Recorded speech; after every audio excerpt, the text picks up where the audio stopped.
Welcome back to Absolutely Essendon. This is our Road to Not the Finals episode. We're going to look at where to from here after the weekend's latest loss.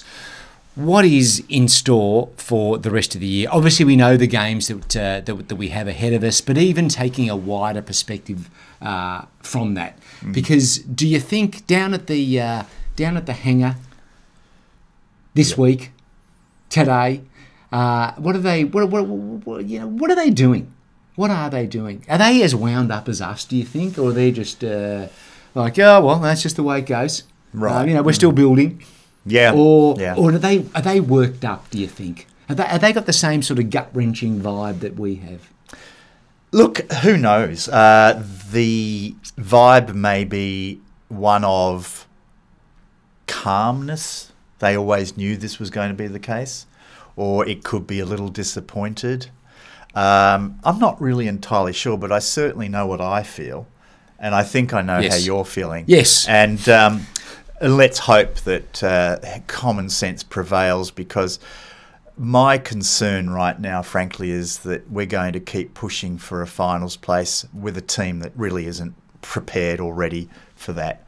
And we're just going to scrape into the top 8 and then fall straight back out. And if we do, there is a real chance that we won't make it now. But if we look at the 5 games to go and sort of try and get a bit of a feel, and I think we can, where we may end up. I'm not so sure. So what in fact are the next 5 games? Well, the games are we play Sydney this week, followed by West Coast, then North Melbourne, then GWS up in Sydney, and then we close with a game against the Pies at the G. So of those 5 games, if you were to venture a guess at which ones we'll win, and where do you think we'll sit at the end of the year, sitting now at 11th? Right. Okay. Well, I honestly think that there's only 2 of those 5 games where we would be the favourites. And that would be obviously West Coast and North Melbourne. Yes. I would expect Sydney. I think they beat Fremantle in Perth. Which we were not able to do. Of course. And, they were last year's grand finalists. So they've had a disappointing year, no question. But they look like they're finding a bit of form. So, Sydney will be tough, even though it is in Melbourne. Yeah, they're the favourites, by the way. Okay, well, there you go. And I think GWS, who have now shot up into the 8. Yes, on a decent roll. Right, and beating them up at the Giants Stadium is probably going to be a bit of a challenge. And, of course, Collingwood in the last game of the season would have to be strong favourites for that. So, look, if we win 2 more games, we won't make finals. Right. It's just not going to be. I think that puts us at 11 wins for the season. That won't be enough this year. So it's going to be tough. And if we do make it through, it'll be by virtue of having played 2 of the weakest sides in the competition anyway. So that's not really a good form line. And I would expect if we finished 8th and came up against the Bulldogs or someone like that, we know what they did to us last Friday. Yeah. So I'm going to be honest. I don't think there's much value in us pushing through to try and get a finals place. I really don't see that being a smart play at the moment. For a lot of reasons. And I think today we want to talk about what is in fact the best way forward for the rest of this year, and looking at the draft and trade opportunities, list management issues that we should be kind of considering. So going back to your original question, what are they talking about at the hangar this morning in their weekly meeting? Well, I hope to think it's what we're about to talk about. Yeah. Well, I mean, they might. I mean, my view is that probably 2 games. I think possibly a third, a surprise victory there in one of those other games. But I think our percentage that would still only get us 12. Yeah, that gets us 12. And given our percentage is Scheisenhausen, we're still not going to play in the final. So it's highly unlikely, I think, at this point. Anyway. And not deserved. I honestly, look, when you see the wins that we've had, they've been predominantly against teams in the bottom 6, bottom half of the ladder. Yeah. We've still only beaten one side. that was in the top 8 when we've played them. Yeah. And, that's just not the form of a team that's going to do anything in the finals. Well, technically, Adelaide was above us, so technically twice. Okay. But yes. But they're not a top 8 side now. No, they are not. Right. No. So you could possibly throw Adelaide in there. Yes. But, other than the Melbourne game, who have we beaten of note? And the teams that are certainly well entrenched in the top half of the table have been a struggle for us. We've gone close against Port a couple of times, and I think we gave Collingwood a decent run for their money. Yeah. But other than that, we've been ragdolled a little by teams like Geelong and the Bulldogs. So anyway, I just think that we've got to seriously consider the value of finishing, 8th. Is it really going to help us in any way? What impact does that have on our draft selections, and is that an important consideration? So they're the sort of things I think the club needs to now be considering. But surely you want to be winning games. Look, surely. I mean, this is the the eternal question.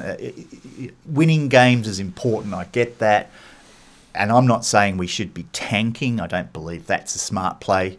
But let's get the kids into the side, and by that I mean there's a handful of players in the VFL side that we should be using these last 5 matches to have a really good look at, see whether they can bring something to the table. Right. And, I think by virtue of playing those kids, you're more than likely going to lose a few games. They're just not going to have the experience to get the side over against teams. But like how many would it be though? I mean, there's a few. Talking about Sartis. Yeah, of course. So right? There's Sartis, Baldwin, Montgomery. I think even Lewis Hayes. You could have a look at him. Obviously, Davey, Voss. Massimo had a fantastic game for us in the VFL on the weekend. Yeah. We lost that game by a narrow margin, but I think Massimo had 26, 27 disposals. Right. There's a few guys there that I think we should be really taking a hard, long look at.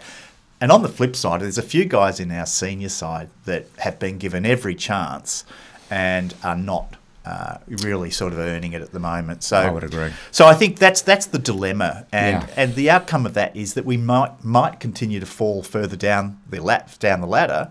But if we finish around 15th, 14th, 15th, that's painful, and that's a possibility. That's honestly a possibility. We're going to get a decent draft pick in what will be a very, very good draft year. With the draft picks. Yeah. So what are your thoughts on that? Well, I've never been as adamant about playing for draft picks anyway. I think it's always the lure of the draft pick and the new player. It's going to be better than what you've got, and I just think so often it's just generally well the draft pick is there anyway. We're going to have it. Whether it's not, I'm not suggesting that we're getting rid of any players at this stage. I'm saying let's get the best possible draft pick, right? Rather than one that is. There's no question that anyone taken in the top 5 is, generally speaking, but more often than not, is going to be a decent player. Once you get out of, true? I think so. I really believe so. It becomes a bit of a lottery, certainly after the top 10. Yeah. So as a minimum, you want to be in the top 10. But this year is from all reports a very, very good selection of young kids out there this year. Yeah, and I mean, obviously, haven't we heard that before? No, we hear it every year. But right, exactly. But okay, it's always these great players just waiting in the wings. If we can just get our hands on them. No, there's definitely some really good talent in this draft. Guys, standout players like obviously Harley Reid is one of them, and Harley Reid is generational talent.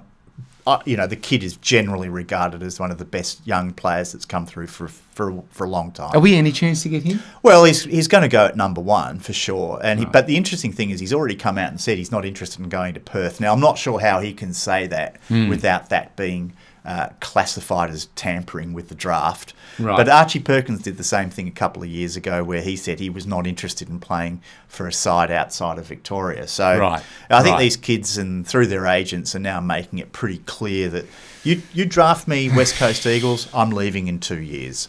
So there's an opportunity for West Coast to then perhaps look at trading their number 1 draft pick, which they most certainly will have, to someone else or a group of teams to create a trade opportunity where they might end up with 2 or 3 top 10 draft picks and someone else gets the number 1 pick. Right. And I think that's going to be the likely outcome because Harley Reid is that good that I think there will be teams ready to give up a couple of draft picks, couple of first-round draft picks to get him. So anyway, we'll see how that plays out. Right, okay. But that's the dilemma. Right. Do we want to be in that mix of teams fighting for players like that? Or do we want to be someone who's taking a pot shot at a number 11 draft pick that may or may not be any good? Might be better bang for your buck. Which brings me to 1.2. I just want to talk about Dodoro. Yes. If you're going to question the value of draft picks, I think it's really more about questioning the guy making the drafting decision rather than the pick itself, because that's where it can fall down. Right. If we had 3 draft picks in 2020 inside the top 10, which we ended up using on Perkins, Reid and Cox. Now, so far, to be brutally honest, none of those guys have really set the world on fire. Reid's played 7 games in 3 years. I mean, he's been very injury prone, so it's not entirely his fault. Yeah. Cox has also had a lot of injuries. He has just come back into the side. But there's questions about whether he's going to really ever make it. And Archie had a terrible game against the Western Bulldogs. Archie's probably being played out of position and really hasn't had the opportunity to show what he can do. I'm hopeful he will be a very good player, but again, not setting the world on fire. So we've got a pretty checkered history with drafting, and it's whether or not. Quick sidebar. Sorry. Yeah, quick sure. sidebar. Is it true that he chose David Myers over Cyril Rioli? Mm-hmm. Okay. Yep. Continue. And Scott Gumbleton over Joel Selwood. Right. And on it goes. We've had. We were singing his praises after the Dreamtime at the G game with the Sam Durham deal. Okay, so let's maybe not sack Dodoro, but shift him to incidental draft picks, and he can worry about the mid-season draft and supplemental. You think that could be his forte? Yeah, getting bang for our buck. Peter Wright for nothing. He seems to be okay when there's no risk. Yeah, right. Right. When it's just a mid-season draft, so it doesn't really matter. He's okay at that, but in terms of picking top 5, top 10 talent, I mean, it's been pretty much bust all the way. Aaron Francis, remember him? Yeah, he was a number 4, number 5 pick, maybe 6. Darcy was in the same draft. Darcy Parish was in that draft. So he's been pretty good. Right. But, I mean, apart from Parish and Hobbs, in terms of first round selections, we've really struggled. Yes. And, looking at other clubs who've done so well with their drafts, we need to be looking at who the hell's selecting those players for Sydney. Who's the guy doing it at Melbourne? Because our drafting, our list management has been amateurish over the last 20 years, and there's just one thing in common with that time frame, and that's Adrian Dodoro. Right. And so do you think Brad Scott, in the way he's coaching, managing the team, do you think is he and what will over the next few weeks, is he coaching sort of in an exploratory mode where he kind of just wants to highlight the deficiencies maybe and say, well, look, the way I want to manage this team, we haven't got the guys. What's going on there? Well, if that's his thoughts, why isn't he picking Voss? Why isn't he giving him a go? Yeah. My concern with Brad Scott is that this is a little bit of history repeating itself. North Melbourne fans have told me, get used to that. He's not a guy that likes to experiment too much with his squad. Right. He has favourites. Now all coaches do. Yes. And he's pretty belligerent when it comes to making changes. So I hope that's not the case, because he'll have a short career at Essendon. Essendon will, turn on him pretty quickly, as we have on every coach we've ever had. But of late, definitely. Look, I'm still sure he will be a good coach for us, but he's got to use this next 5 weeks sensibly. Yeah. If he brings Wiedemann back in to replace, don't even say it. Well, it's a very real chance it's going to happen, because Wiedemann played in the defence for the reserves for the VFL side against Williamstown, had 25 disposals. Yeah, I know. I don't want to hear it. So Ridley's gone out with a quad injury. The obvious replacement for him would be Kane Baldwin, yes, who through the entire year has done everything right. Yes. Yet I would not be surprised at all if Wiedemann's recalled to play a defensive role, and he's done it for half a minute. That's disgusting. Yeah. You disgust me. Well, don't blame me, but I could be wrong. But yeah, I'm pretty sure there's a chance, because let's be honest, he'd be looking at any opportunity to bring Wiedemann back into the side to go, see, I told you. Yeah. He's the doing old I it. told you Yeah. so. So, let's see. But Seriously? I just wanted to talk about Parish and Redmond. I think we should. I think we should because... what's the situation? What is the situation? Do you think... it seems like the noises they make is that they both want to stay. Yeah. And will that point of view possibly change if we have a disastrous end to the season? Let's say only one more victory. We run into the sand, finish 15th. Yeah, I know. The path forward looks like it's more like 4 to 5 years till we have any real success. Are they going to go, you know what? Yeah, I'm getting older. Yeah, Might go elsewhere. Do you think that even only improves their bargaining power, which leaves less on the table for others? Yeah. Well, look, I think that's a very good point because, I think Parish came out about 3 weeks ago or so and said, he's pretty happy with Essendon and he loves working with Brad Scott. Yeah. We were on a bit of a high at that point in time. Yeah. Finals looked like an inevitability.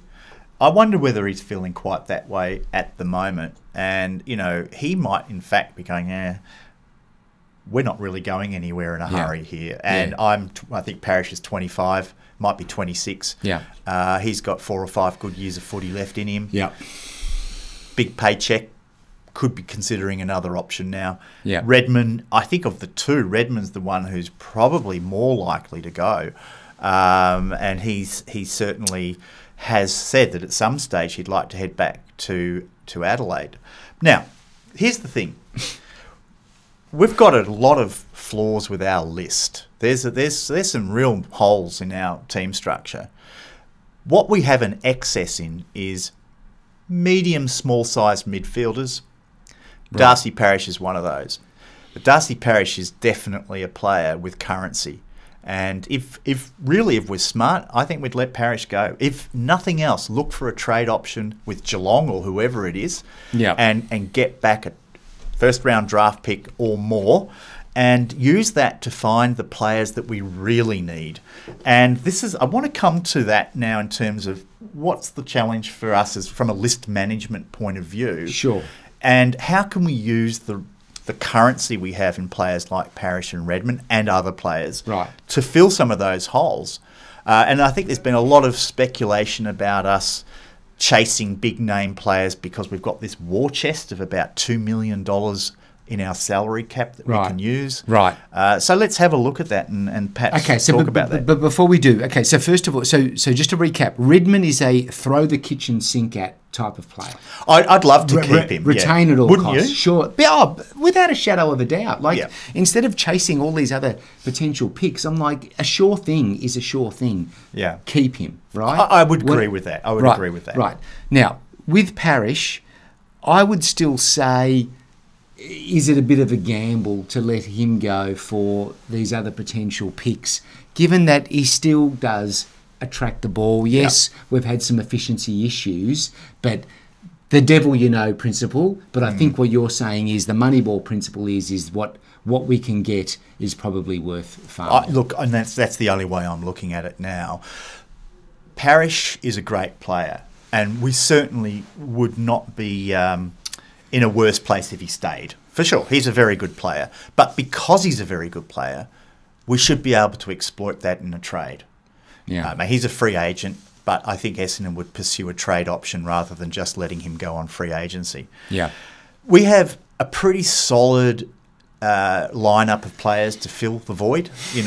We're not seeing the best of Archie Perkins. No. So put him in the middle. But that's my point. Will we, right? Well, perhaps. Will we? The times he's played in the centre, he's been actually quite impressive. He did a job on Patrick Crips against when we played Carlton. Yeah, he did. And I'll be honest, I kept hearing people screaming out on the Friday night game against the Bulldogs, who's on Bontempelli? Yeah. Well, the problem is there's no one on him because we don't have the player that can match him. But maybe Archie is. Archie's a pretty solid guy. He is. And he's pretty strong through the hips. So he's the sort of guy that... The old strong through the hips. It makes him a good salsa dancer, all right? Dun, gun, gun, gun, gun, gun, gun, gun, gun. So we said there was going to be no jokes. Yes, sorry.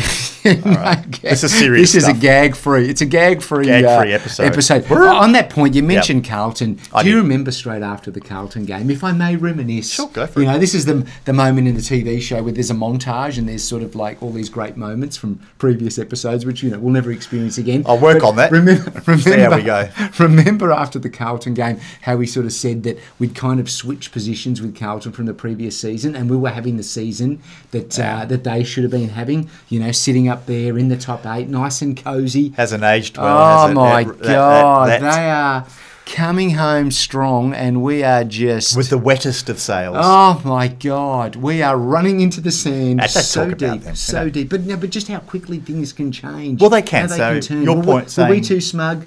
Well, we probably were, but you know, you can only go on the evidence in front of you, right? Yeah, and the evidence ain't good now. No, it's not. It's damning. So, all right. So sorry. Back to whatever sort of running list we had here. Talk about because we talked. Okay, can we utilise a guy like Darcy Parish to help us fill some of these holes? So let's think. What are the holes in our lineup? Yes. All right. Yes, that's right. The holes. The holes in the lineup. And I'm trying to think what makes a successful premiership team. Yes, that is a good question. Yeah. Where do we need to be? So I've had a look at some of the stats. Now, I know that, you know, statistics are not always going to reveal the true story, but right. I have an interesting scenario to present to you and to our viewers, and I'd be interested in your thoughts on this. All right, what do you got? So when you put things on paper, it means it's printed out. You've done a little bit of homework. I've spent a fair bit of time on this. We're not big on homework, but you've done some. Yeah. So this is interesting. Okay. Right. So I'm looking at the basic fundamentals of what is good football, and I'm just going to run this past you. Okay. So let's say the simplicity of football is you win the hit out, you win the centre clearance. Tick. You get the ball inside your 50. That's right. You mark the ball inside 50. Oh, hopefully. And you score a goal. Right? All going That's well. it. Yes. You often see, it's straight out of the middle, straight to the guy, bang, goal. That's perfect football. Right. That's what we're talking about. So, with that in mind, I've looked at the 18 teams in the competition, and based on their rankings on the key statistical areas of centre clearances, inside 50s, marking inside 50s. Right. And giving and allocating a point to each of those. Right.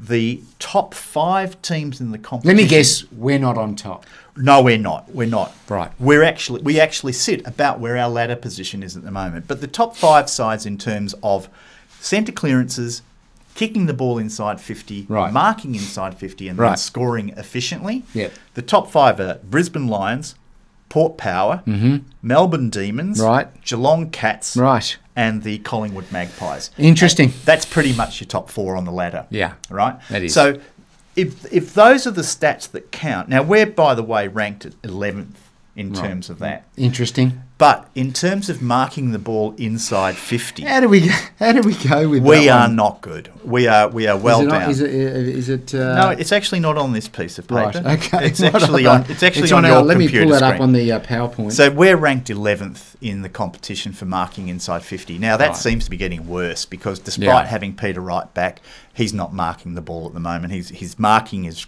pretty poor. Is it the way we're delivering it though? It could be that. Right. But yeah, we're not marking the ball in the forward 50, and you know we're not keeping it in the forward 50. So our defensive pressure is not great.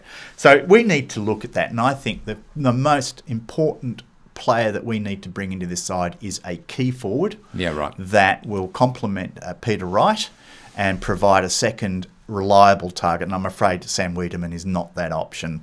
Right. So I think that's the first one we should be looking at. And Langford, pardon my ignorance, he complements that. Right. Yeah, okay. he's your typical sort of high forward, half forward. Yeah, right. And utility type player. Yeah, okay. If you want, he's a bit like a Jack Gunston was at Hawthorn. Yeah, okay. So I think that for me is the fundamental missing element. The other one would be the big-bodied midfielder, the mythical big-bodied midfielder. It is. They are mythical. Unicorn. They are. And, you saw what Bontempelli did to us. We've seen what Paddy Dangerfield does. Yes. We just have no one that can match that. And I think, Setterfield was brought into the side because he had some size, some physical presence, and he did very well. But he'll be back soon, won't he?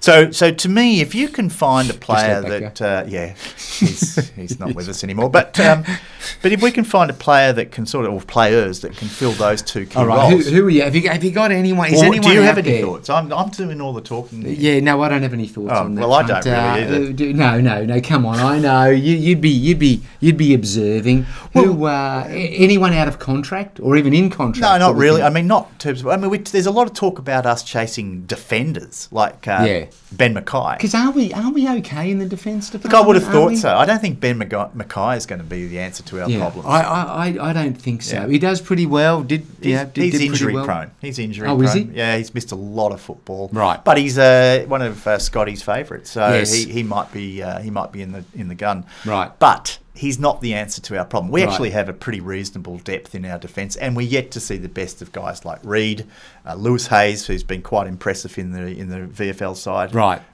Tall fullback type player, and then Laverde, Ridley, Baldwin, Zirk Thatcher. They've all done a pretty decent job this year. Right. So I'm not sure Mackay should be our priority, and certainly wouldn't be paying him $800,000, which some have suggested he's worth that much. I certainly don't agree with that. Right. But Mark Robinson, writing I think for the Herald Sun, said we should be lining up Oscar Allen from the West Coast Eagles as a tall forward, key forward. Right. Could not agree more with that. Really? I think Oscar Allen... He does seem to take a good mark. Yeah, it's almost... Good kick as well. He's a terrific player. I mean, he's captain of that side. I mean, mind you, they're not that great. But yeah. Getting him out of Perth will be a very difficult thing. But Robinson's point is, well, we've got all the money, so just throw the kitchen sink at a guy like Oscar Allen. And I agree. We've got to be more ambitious as a football club. Yeah, you look at the other side, successful clubs. Sydney, they went out and got Buddy Franklin. Yeah. Yeah, they were prepared to throw $1 million a year at him for 10 years. Yeah, they were mocked at the time for offering a 10-year deal because they just said you're only probably going to get 5 or 6 at best. So what are you paying for? Yeah, I remember that he went beyond. I think. He has. He did. He has. But Sydney have done that. Richmond with Tom Lynch. Yeah. Geelong, I think they gave up a couple of first-round draft picks for Jeremy Cameron. Yes. So these clubs, these are successful clubs. There's 2 recent premiers plus a recent grand finalist that went out and said, that's the player we want. We'll get him no matter what. And we've got to start thinking that way. If we've got $2 million salary cap space, why are we talking about Ben Mackay? Why aren't we going, there's the best key forward in the competition, let's go and get him. Yep. There's the best big-bodied midfielder, pack-bursting midfielder, let's go and get him. Stop mucking around. Yeah, I mean, Richmond gave up a couple of first-round draft picks for Tim Taranto and Hopper, Jacob Hopper, I think, from GWS. Yes. And they were mocked for that, but Taranto's probably going to win their best and fairest, and he could go close in the Brownlow. Yep. So they went the proven performers rather than the draft But they had to give up draft picks. Sure. I'm all for that. So we can do that too. We can get high draft picks, trade them, and get the players that we need into the side. But, if we don't do anything and just looking at the list that we have, this is going to be rinse and repeat.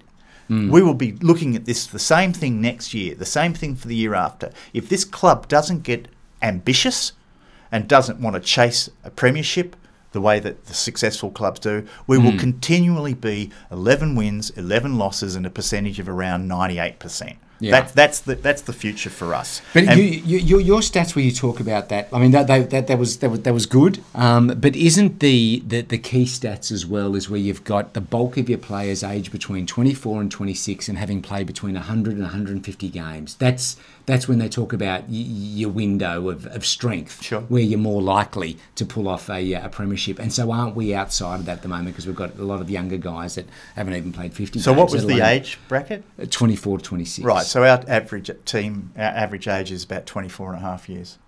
Is it? Yeah. Games played?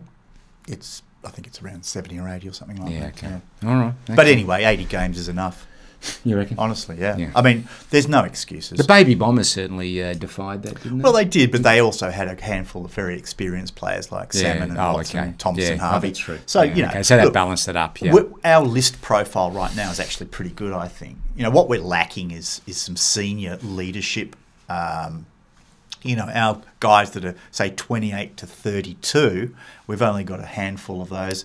And to be honest, they're not particularly contributing. Guys like Shield, Anthony McDonald, Tip and Woody, Dyson's at the end of the road. Yeah. So but he's still doing well. Yeah, he's doing okay. I mean, Phillips has done okay. He's in his 30s. So, you know, but we don't have the sort of gun-type 30-year-olds that perhaps, say, Geelong had in their premiership last year. Yeah, right. But I think our list profile in terms of age and experience is pretty good. It's upside. There's upside in some of the younger players. Right, But we need to fill these holes. Okay. And I don't think we've got the players on the list at the moment. Is Harry Jones going to be Oscar Allen? Yeah. Is Harry Jones going to be Aaron Norton? I don't think so. Let's then talk about small forwards, because you know, I know we've had our unsung heroes. Maybe we what's the step down from unsung? Yeah, I don't. Or do we just drop the heroes bit? Just go unsung. We might have gone ugly early there. I think you're talking about the Guelphy, Schnelling, and young Jai Menzies. Yeah, and whether that's going to be enough to get us to the promised land, or not. So Waitman, you know, I mean, you look at a Cody Waitman, kicked 3 goals against us. He's just annoying, and I mean, didn't get a huge amount of the ball, but geez, he makes it count when he does. Yeah, just really. So when was the last time either of Guelphy, Menzies or Snelling kicked 3 goals for us? Yeah, okay, all right. It has, quite some They're time. all Guelphy maybe 2 years might ago. have, I think. Yeah. Look, they're all admirable in their effort, no question about that, and that's why they were in our unsung heroes. That's right. But are we going to win a premiership? Yeah. With Matt Guelphy for all of his effort? It was Tipper, right? Sure. Don't know. Can he ever regain that form? He honestly, my feeling is no. I don't really think he can. Yeah, that's hard. I mean, he's not lighting up the VFL, is he? Right. So if he can't do it in the VFL, he's certainly not doing it at AFL level. Right. I think would be unlikely to keep him on the list, other than the morale of having him there. Sure. And the value he does offer the whole team in terms of his sort of talisman type. Yes. Persona. Yeah, but right. As a player, I think his days are numbered. Right. Yeah. So we need a small forward. And, look, Aaron Davey, that's his uncle, Alwyn Davey Jr. Right. He's showing some promise. Tex Wanganine's showing some promise. Is he? But again, I don't think Tex has played a senior game this year. Why the hell is he not getting a chance? We've given Snelling and Menzies and some of these guys every opportunity. Right. I mean, I've watched a lot of the VFL side this year, and while Tex has certainly not done anything extraordinary, sometimes players rise to the occasion. Let him get into the senior side and just see what he can do. The same with Alwyn Davey. I know Alwyn's had a pretty decent run at it, but he was probably not ready for senior football. But how's his brother going? Well, his brother's been on the long-term injury list for this season, so he won't play this year, but he'll be a factor next year for sure. Right. So those kids could probably offer something for us, but again, we're not sure. It's all speculation. We don't know how good or bad they really will be. Right. But without a key small forward, so Tom you think Papley we should go, a Papley would be nice. An angry small forward is what you need. That's exactly the demeanour that we need. Angry small forward. Boris Buick. Yes. Gets under the opposition skin. I miss him. Yeah. Oh, we don't have that. And, I'm sorry, as much as I like guys like Menzies and Snelling, I think they're real hard triers. There's a reason why they were picked up in the mid-season draft. Yeah, right. And they've done very well with limited weapons in their arsenal. Yeah. But I don't think we're going to win a flag carrying those sort of guys. Stringer, his days, I think, are pretty much numbered. You think? Yeah. God, he just looked good in the first 2 minutes against the Dogs. He doesn't have the fitness to go beyond the first 2 minutes. Is that what it is? And that's the problem. Yeah, he's carrying injuries, but he's never been consistent. Yeah, he's been good for us, but he's never been the package. Dylan Shield, his time's up. He's really surplus to requirements now. So look, I would be looking at trading those guys. Oh, really? Why would you keep a big 29-year-olds? We're not going to win a flag unless we get ambitious, unless we become creative. Maybe a Stringer is the sort of player that can just, help put the ribbon around an up-and-coming side Yeah, right. who are chasing a premiership. But he's not going to do that for us. Right. Shield, same thing. You know, maybe he could be value at a Richmond or a Geelong or someone else, but he's not going to do that for us. Right. So, you know, again, we've got to stop overvaluing our players, realise that they're on limited time and move them on before they become completely worthless. Right. So in terms of that angry small forward, are there any out there, or do we need to try and find them in the draft somewhere? They're out there, or are sure. they lurking in our seconds? No, there's plenty of. I mean, look at Adelaide went and got Rankin from the Gold Coast. There was a bit of a go home factor, I think there, but Charlie Cameron, I think, was at Adelaide and went up to Brisbane. Yeah. Not that he's a small forward, but Lachie Neale was pulled out of Fremantle, goes up to Brisbane, wins a Brownlow medal. They can be got. Right. But you've got to have the posture, you've got to have the desire to go out and get them. Yeah. You know, why is it that we are picking up discards from other clubs? We've been lucky with Wright, but have we been lucky with anyone else? I could name you 24 players that we've picked up with a 3rd or 4th round draft pick in the last 10 years who've lasted 2 seasons and we've never seen them again. Yeah, right. It's an almost endless list. Why are we not chasing the talent in this competition and having a ruthlessness about us to go and get those players? I hear you. I guarantee you, Dodoro's probably sitting there thinking, "Oh, I wonder if I can find a little, diamond in the rough somewhere." Okay. And become a real sort of hero because I found some kid and picked him up in the supplemental selection period. Out in Dandenong. Yeah. Well, you just go and get, Ben King, or see how much we can throw at Ugle-Hagan. Why are we wasting time with discards from other clubs who, we can get for a future 4th round draft pick? Yeah, Adrian. Just what he said. Do something. We've just been floundering as a club for too long. Yeah, it has been a while. And, all kudos to, what's his name, the guy who's the president down there now? David Barham. Yes. Where was the knife when they were chopping everyone out last year? What was Dodoro on annual leave? Maybe he just didn't want to do the total clean sweep. I'm just glad he's not releasing videos like Paul Brasher was. I couldn't stomach those. Live from his desk. He's just, yes. Do you remember that? Release the hounds. Oh, yeah. He just... remember after the internal review when he said, there'll be a review. It'll be incremental changes. Yeah, internal review, which we will run ourselves. Yes. We're reviewing ourselves. Yes. Sweeping. Wide sweeping. And they all came out looking fantastic. Tickety-boo. Yeah. Yes. So shiny. Anyway, look, I think so. There's my views. I know I've been doing a lot of the talking, but the people they want to hear. They want to hear from you. But what about our Bontempelli type player? Did we cover that? Where are we going to find him? Well, he plays for the Western Bulldogs and he's called Bontempelli. No, you're never going to get him. Aliba, how? Well, we had a chance a couple of years ago. His contract was coming up, and how we go? Well, we didn't throw anything at him because I remember recording. I think you saw this as well. Reading about us looking at perhaps chasing Liver, and the outrage from the Essendon fan base. Oh, why would we go for him? Yeah. Oh, but let's go and get some unknown discard player from North Melbourne and chuck a 4th round draft pick at him. Yeah. The mentality of our football club is. I mean, that was the supporters in that case who were just against it. They were way against it. Yeah, well, I mean, that's true. But seriously, whatever the supporters say, and that includes us, I mean, the club shouldn't be listening to the supporters. They need to have a strategy to build a winning, successful premiership side, right? I agree. And that's just not prevalent. It's not there. It's not evident. They're tippy-toeing around the issues. They're just not hard enough. They've got to be more brutal and ruthless about who we have on our list, who can bring to us the best value in a trade, and trade those guys. Do it. Don't sit there and go, Darcy's, we picked him up for a number 5 drafts. It'd be criminal if we let him go. And it wouldn't. It'd be the smartest thing you ever done.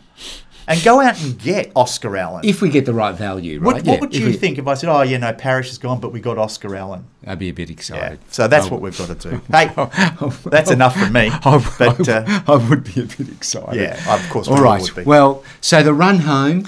Do we do the prediction for where we'll finish on the ladder, or is that just a colossal waste of time? Honestly, I don't care where we finish as long as we can start to look at the future.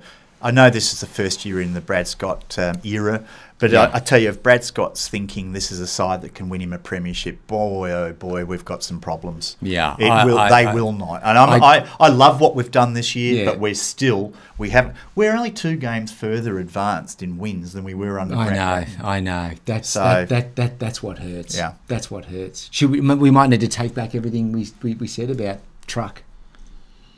No. Okay. All right. We don't need to do that at all. All right. Well, I think that's you've heard our thoughts. This has been a marathon. It has been. But I think well worth the next discussion. time. I'll bring a couple of bottles of Gatorade because we don't normally go this. We don't go this long form. No, is this long? Does this qualify as long form? I think it would. I've no idea how long we've been talking, but anyway, if you've made it this far, kudos to you. Yeah, well done. Yes, and look, thank you. Let us know. Actually, please share in the discussion. Yes, it was just 4 people. This is your community, your fan community. Yes. We want to hear what you guys think as much as what we say. Yeah. And, so true. Tell us if we're full of it. Yes. Please. If you got any other angles you think need working, please share below. All right, guys, and we'll be back later in the week with your multi, we will. Joe's multi. Which we'll make that sort of our previewing a longer preview of the Sydney game, which is. Are we back on Friday night? No, we're not. Yeah, no. we'll never jam get that Friday night. Friday nights are overrated. So what are we? The graveyard shift again on a Sunday afternoon. I think fair enough. All right, probably. We'll see you then. Thanks again for watching. Bye for now. Bye. Uru. See ya. See ya.